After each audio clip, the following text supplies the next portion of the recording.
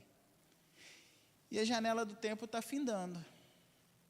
E a porta larga está cada vez mais larga e a estreita permanece estreita. E aí? Vamos voltar lá naquela pergunta do início. Eu amo o caminho estreito verdadeiramente? E o Senhor também? Ou ainda tenho flertado com o caminho largo? É noite de refletir, irmãos. O caminho largo, muitas vezes ele não vai se manifestar de forma escancarada diante da sua vida. Às vezes é um vídeo de uma piadinha suja. Às vezes é um vídeo de comédia que com uma outra faceta ali apelativa.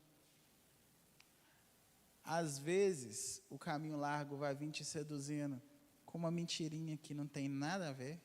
Famoso não tem nada a ver. E eu até brinco com a Bruna que de não tem nada a ver, o inferno está cheio. E nem é o quinto mais, né, irmãos? Já está no sexto, porque o quinto já foi gente demais para lá, né? Então o negócio está complicado. Temos que levar a sério a palavra de Deus. O caminho continua estreito. Não passamos com bagagem por ele. Quem aqui já assistiu o filme O Peregrino? Aquele filme ilustra bem a caminhada cristã, não ilustra, irmãos? Quem já assistiu? Quem não assistiu, te convido a assistir. É um filme muito bom. Existe o livro também, para quem gosta de ler. Fala sobre a jornada do cristão, o personagem se chama Cristão, saindo da terra da destruição e indo para a cidade celestial. E no meio do caminho ele vai encontrando com coisas que tentam desviar ele do caminho. Essas coisas que são emoções na nossa realidade, lá são pessoas. E é muito ilustrativo, é uma alegoria muito bem trabalhada que Deus deu inspiração para João Bunyan escrever. E é muito relevante para nós e vai nos ensinar muito. E no Peregrino nós vemos o fardo que ele carregava do pecado. Vocês se lembram, quem assistiu? Era um fardo muito grande. Jesus nos convida a trocar com ele o fardo. O fardo do pecado, irmãos, da porta larga, ela pode até parecer que é algo bom para você, mas você não tem noção do caminho que está sendo trilhado. Não tem noção do tamanho do peso espiritual que está sobre as costas. Não tem noção do quanto aquilo é um atraso de vida, literalmente. É um caminho ilusório, passageiro e destrutivo. Então precisamos ficar com os olhos atentos e amar o caminho estreito. Versículo 27 e 28, irmãos. Eles insistiram, né? Comemos e bebemos contigo e ensinaste em nossas ruas. Mas ele responderá: não os conheço, nem sei de onde são vocês. Afastem-se de mim todos vocês que praticam o mal. Ali haverá choro e ranger de dentes, quando vocês virem Abraão, Isaque e Jacó, e todos os profetas no reino de Deus, mas vocês excluídos. Como acabo de dizer, irmãos, Jesus conhece o oculto. E não adianta fazer uma aparência de bom moço, de bom servo, de bom cristão, de bom marido, de bom empregado, do que for. E nem viver uma fé fingida e uma aparência de piedade. O irmão pode até pensar que você é uma bênção de Jeová. Irmão ali, nossa, canela de fogo puro. Igual o pessoal brinca, é uma metralhadora de Jeová, o homem abre a boca e só sai bênção. Mas Deus que sabe o que a metralhadora faz no secreto, né? Quando ela está guardadinha lá, sem ninguém vendo. Então, irmãos, Deus quer que vivamos uma vida santa de verdade. Não estou dizendo aqui para você ser perfeito, não, irmãos. Nenhum de nós vai conseguir. Como eu disse no início, se fosse, não precisava de Jesus ter morrido em nosso lugar. Ele crucificava qualquer um de nós aqui. Mas temos que nos esforçar ao máximo para alcançar A perfeição em Deus. Por isso que a palavra nos diz que Ele nos transforma de glória em glória para a sua glória. É Ele que vai nos modelando. Temos que ter o coração ensinável para que não venhamos a viver uma vida de aparência. Todo aquele que tem a palavra de Deus no coração, presta atenção nisso. Todo aquele que tem a palavra de Deus, acesso a ela, e tem ela até no coração, às vezes guarda, lembra, mas não pratica, é semelhante a um ímpio que está lá fora e não conhece. Não conhece. E sabe qual que é a pior parte? A palavra de Deus nos diz que a quem muito foi dado, muito será cobrado. Então, o peso de cobrança em cima de alguém que conhece a palavra de Deus é maior do que em cima de quem não conhece, de um leigo. Por quê, irmãos? Porque você conhece. É como eu já usei de exemplo aqui a minha própria família. Eu posso cobrar da Estela, que tem 3 anos, da mesma forma que eu cobro o Vitor, que tem 11 anos? É justo? Não. Porque o Vitor já tem mais entendimento que ela, e ela pequenininha ainda. Da mesma forma, Deus não vai cobrar de uma pessoa que está chegando na fé agora, da mesma forma que cobra de nós, que estamos aqui na frente ensinando. Que estamos aqui ministrando a palavra. Até o apóstolo Paulo fala, né? Não sejam muitos de vocês mestres, sabendo que em cima de vocês vai ter um rigor maior. Então, irmãos, existe uma coisa aqui que não podemos nos esquecer. A palavra de Deus, ela sempre se cumpre. E Deus, Ele é todo poderoso. Sim ou não? Deus é justo. E a justiça de Deus se confirma no inferno. Também. Porque lá é o lugar de condenação dos anjos rebeldes e de todo aquele que não ama o Senhor e a sua vinda. O próprio Jesus fala que lá, ali haverá choro e ranger de dentes, no versículo 28, quando vocês virem Abraão, Isaque, Jacó e todos os profetas no reino de Deus, mas vocês excluídos. Irmãos, Jesus foi quem mais falou de condenação, Jesus foi quem mais falou do inferno na Bíblia. Se o próprio Deus está falando acerca do inferno, você ainda tem dúvida que o inferno seja um lugar real? Não é muito falado hoje no nosso tempo, mas é uma realidade, irmãos. Não podemos desconsiderar. É um lugar preparado para os infiéis, é um lugar onde o verme não morre, o fogo não se apaga e o tormento não tem fim.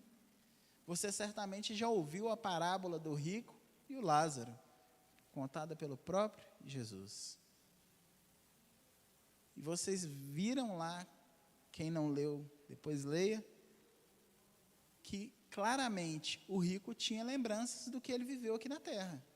E ele lembrava que a família dele vivia de forma errada como ele, sendo conhecedor de quem era Abraão, Isaque e Jacó, ou seja, era alguém que era da fé judaica.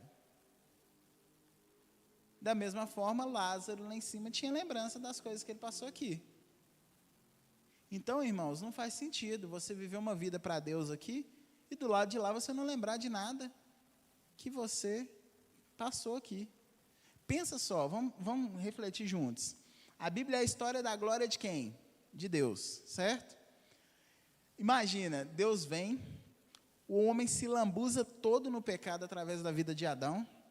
Deus faz um ato heróico como nunca houve, nunca haverá na história da humanidade. Ele manda o seu próprio filho a morrer na cruz no nosso lugar. Ele ressuscita e cumpre tudo aquilo que ele prometeu no Antigo Testamento, e cada palavra dele se cumpre categoricamente. E aí quando a gente morre, não lembro de mais nada do que eu vivi aqui. Irmãos, cadê a glória de Deus? Como é que você vai chegar lá no céu, encontrar com o Cordeiro e adorar Ele por toda a eternidade? Se você não lembrar de nada do que aconteceu aqui, você ia virar para Ele e falar assim: por que eu estou te adorando e te chamando de santo, santo, santo, santo? Quem és tu? Pensa, irmãos, faz sentido eu não lembrar? Da mesma forma o ímpio. O ímpio que for para o inferno, ele está indo lá pagar o preço da desobediência, da rebeldia e do não aceitar Jesus como Salvador. Ele vai ter plena consciência de por que ele está ali. Eu tive a oportunidade de aceitar o Senhor e não aceitei. Por isso que vai haver pranto e ranger de dentes ali, porque eles sabem que tiveram a oportunidade e não aproveitaram, e não ouviram, e não creram. Eles estão ali pagando o preço. E você e eu, por que nós não vamos pagar o preço? Porque Jesus pagou por nós. O inferno era para todo mundo, irmãos, depois que Adão desobedeceu. Jesus escolheu alguns e tirou de lá. O critério ele não falou, tá? Só lá na glória, nas bodas do Cordeiro, que quem tiver curiosidade vai perguntar lá. E se aprover a ele responder, ele vai responder. Se não, coma feliz das bodas lá e agradeça, porque está sentado lá, né, irmãos? Que bênção que vai ser, né? Versículo 29 e 30, irmãos. Nós veremos que esse Deus que é um fogo consumidor, ele também é justo, pune justamente os infiéis, mas ele também é amoroso, misericordioso e longânimo. Versículo 29 e 30. Olha como que Jesus faz o contraste. No 27 e 28, ele fala sobre o sofrimento daqueles que não creram nele, que tiveram até a oportunidade de caminhar dentro da igreja, mas descartaram, desprezaram e não valorizaram. Mas agora ele vai trazer o contraste daqueles que nem faziam parte do povo judeu e foi amado por ele e trago para perto, que somos nós. Olha só, versículo 29 e 30, para finalizar. Pessoas virão do Oriente e do Ocidente, do Norte e do Sul, e ocuparão os seus lugares à mesa no reino de Deus. De fato, há últimos que serão primeiros e primeiros que serão últimos. Irmãos, o pai de amor anunciando aos judeus aqui que o amor dele não ficaria restrito apenas ao povo judeu. Os judeus, no início de sua caminhada, foram separados por Deus como um povo escolhido, e através daquele povo Deus manifestaria a sua glória no meio dos outros povos. Em determinados pontos e por longos anos, os judeus creram que só neles, só para eles, existia salvação. Mas já era plano de Deus fazer isso se estender a toda a humanidade. Não existe, irmãos, remendo na história de Deus. Tipo, ele foi pego de surpresa. Igual tem aquela música do Tom Carf, né, que fala que eles estavam lá no céu, e aí ele chama o filho, filho querido, quero falar contigo, você vai ter que descer lá na terra para salvar o mundo. Dá a impressão que é um remendo, né? O povo fez coisa errada lá, vão lá, quem que vai ir? Quem que vai ir? Quem irá por nós lá? Não foi, irmãos, estava tudo planejado. Antes que Deus dissesse, haja luz, ele já havia dito, haja cruz. E você e eu já éramos conhecidos dele antes que viéssemos a existir, antes de ser criado. Então, fazia tudo parte de um plano maior. Então, ele mostra aqui que a salvação se estenderia a povos de todas as tribos, línguas, raças e nações, que pessoas que estavam fora do povo de Israel se assentariam na mesa das bodas do Cordeiro e ali celebrariam com o Senhor a ceia celeste. Um povo que não o conhecia, que não o procurava, que não o amava. Foi amado por ele, encontrado por ele e querido por ele. Que Deus amoroso, irmãos. Que Deus grande, né? Em poder, em misericórdia, em compaixão. Escolher pessoas como você e eu, que não merecíamos nem o ar que estamos respirando. E ainda assim ele nos chamar de filhos. Ele nos trazer para perto e nos carregar no colo quando a gente está naqueles momentos difíceis. Ele enviar pessoas para cuidar de nós. Ele enviar o Espírito Santo para cuidar de nós. Ele preparar lugar para nós. Olha a promessa maravilhosa que Jesus subiu. Eu vou e vou vos preparar lugar. Para onde eu estiver, vocês estejam também comigo. Irmãos, é maravilhoso demais. E particularmente, eu gosto muito de assuntos ligados à astronomia. E quanto mais eu vejo o pessoal descobrindo coisas grandiosas do universo fora, né, do nosso planeta, mais eu fico maravilhado com Deus. Eu mando até para o pastor Hernani algumas coisas. E é fantástico demais, irmãos. O universo é gigantesco. Então, quando o salmista diz ali, que é o homem para que com ele te importes? Ele é um vapor que aparece e logo desaparece. Somos literalmente menor que grãos de areia na extensão do universo. E Deus se importa com cada um de nós. Ele sabe até quantos fios de cabelo tem na cabeça de cada um de nós. Que amor é esse? Que Deus é esse? Constrange a gente, irmãos. Falta palavras para descrever um amor tão grande e um Deus tão grande assim. Não é verdade? Porém, o caminho continua estreito. A porta larga não conduz ao paraíso, somente a porta estreita. Muitos tentarão entrar por ela e não conseguirão. E você que está aqui esta noite, você que nos ouve de casa, por qual das duas portas você está trilhando o seu caminho para entrar? A grande pergunta que fica para nós esta noite é essa: qual caminho estou trilhando? Da porta larga ou da porta estreita? Que o Senhor nos conduza, irmãos, sempre ao caminho da porta estreita, e que possamos o amar de verdade, nos arrependendo de nossos maus caminhos e deixando para trás todo tipo de embaraço, distração e pecado. Amém? Vamos orar? Curva a sua cabeça. Senhor Jesus, nós sabemos que somos amados, embora não mereçamos. E o seu amor nos constrange, Deus. Que esse amor possa nos constranger a acertar cada área da nossa vida que ainda precisa ser acertada. Cada pecadinho, Senhor, que ainda insistir em habitar no nosso coração, que a sua luz possa brilhar sobre ele, sobre o nosso coração, sobre a nossa alma. Que o Senhor venha brilhar, Senhor, de forma radiante em nossa vida, pois onde brilha a luz, as trevas jamais ficarão encobertas. Limpa todo o nosso coração, Senhor, toda a nossa mente. E se existe em nós, ou no nosso caminho, ou na extensão da nossa vida, alguma coisa que ainda tem nos afastado do Senhor, Deus, tem sido impedimento, tem sido pedra de tropeço em nosso caminho, tira, Senhor. Mesmo que vá doer, mesmo que vá despedaçar o nosso coração, é melhor entrar no céu com o coração despedaçado do que ser lançado com ele inteirinho no inferno, Senhor. Resgata a nossa alma todos os dias das moléstias que sofremos pelo pecado e pelo mundo. Resgata o nosso coração todos os dias de tudo aquilo, Senhor, que o mundo traz ao nosso redor tentando nos tirar da Tua presença. Faça-nos lembrar todos os dias que a porta continua estreita e que sem o Senhor é impossível caminharmos nessa terra de forma santa, Deus. Que o Senhor desperte no nosso coração o desejo profundo e verdadeiro de buscar o Senhor cada dia mais, lendo a Tua palavra diariamente, sistematicamente, orando ao Senhor com o coração rasgado diante do Senhor, e sempre nos lembrando, Deus, de quem o Senhor é. Faz em nós, Senhor, aquilo que o Senhor desejar, e põe em nós o desejo de querer a Tua face, e não somente as Tuas mãos.